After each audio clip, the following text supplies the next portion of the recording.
নির্বাচনের আগে সংকল্পপত্রে যে প্রতিশ্রুতি দেওয়া হয়েছিল জয়ী হয়ে বিধানসভায় পৌঁছে তা বাস্তবায়নের পথে পদক্ষেপ শুরু করলেন মানিকচক বিধানসভার বিজেপি বিধায়ক। দীর্ঘদিনের দাবি পূরণ হতে চলেছে মালদহ জেলার মানিকচক ব্লকের নাজিরপুর অঞ্চলের বাসিন্দাদের। বিধায়কদের উদ্যোগে নাজিরপুরের হাহাজান ঘাটে কালিন্দ্রী নদীর ওপর একটি পাকা সেতু নির্মাণের পরিকল্পনা নেওয়া হয়েছে। শনিবার জেলা প্রশাসনের ইঞ্জিনিয়ার ও অন্যান্য আধিকারিকরা এলাকায় গিয়ে সম্ভাব্য সেতু নির্মাণ স্থল পরিদর্শন করেন। সেতু নির্মাণের প্রযুক্তিগত প্রশাসনিক বিভিন্ন দিক খতিয়ে দেখার পাশাপাশি স্থানীয় বাসিন্দা এবং বিজেপি নেতৃত্বের সঙ্গে কথা বলেন তারা। স্থানীয় সূত্রে জানা গিয়েছে, নাজিরপুর অঞ্চলের লস্করপুর, হরিপুর, লক্ষ্মীকুল সহ 5 থেকে 7টি গ্রামের কয়েক হাজার মানুষ দীর্ঘদিন ধরে যাতায়াতের জন্য বাঁশের সাঁকো এবং নৌকার উপর নির্ভরশীল।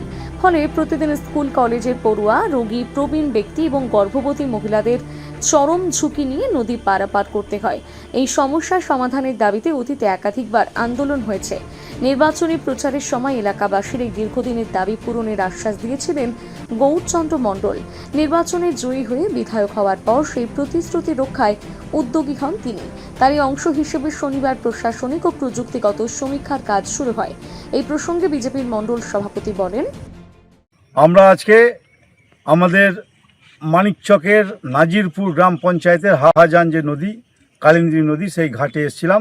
এখানে জেলা থেকে ইঞ্জিনিয়াররা এসেছিলেন। এখানে ভোটের আগে থেকেই মানুষের দাবি একটা, যে এই ঘাটে একটা ব্রিজ করা হোক, হাহাজান ব্রিজ।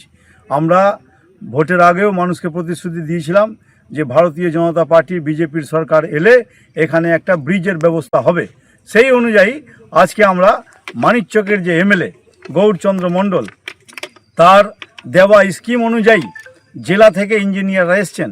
কারণ এমএলএ গৌরচন্দ্র মণ্ডল আগেও মানুষকে আশ্বাস দিয়েছিলেন ভোটের আগে যে বিজেপির সরকার এলে এখানে একটা ব্রিজের ব্যবস্থা করা হবে। মানুষের যে দীর্ঘদিনের দাবি যে একটা হাহাজান ব্রিজ, সেই ব্রিজটা কিন্তু আগামী দিনে হতে যাচ্ছে। তারই প্রথম সূচনা আজকে সার্ভে হলো, ইঞ্জিনিয়াররা এসেছিলেন এবং প্রসেসভাবে ধীরে ধীরে এই ব্রিজের কাজটা আগাবে। তো আমরা যেটা বলেছিলাম ভোটের আগে, যে আমাদের লক্ষ্মীকুল, লস্করপুর, হরিপুর, জিতমানপুর, লস্করপুরের যে সমস্ত মানুষদের জন্য যাদের যে দাবি ছিল, বিশেষ করে মহিলাদের দাবি ছিল যে এখানে ব্রিজ করা হোক, আমরা সেই প্রসেসে সেই কাজের আজকে সার্ভেটা হলো এবং আগামী দিনে খুব শীঘ্রই মানিকচকের এমএলএ গৌরচন্দ্র মণ্ডলের দেওয়া প্রতিশ্রুতি অনুযায়ী এখানে কিন্তু আগামী দিনে ব্রিজ হতে যাচ্ছে। মালদা থেকে পরিতোষ সরকারের প্রতিবেদন, নিউজ টুডে।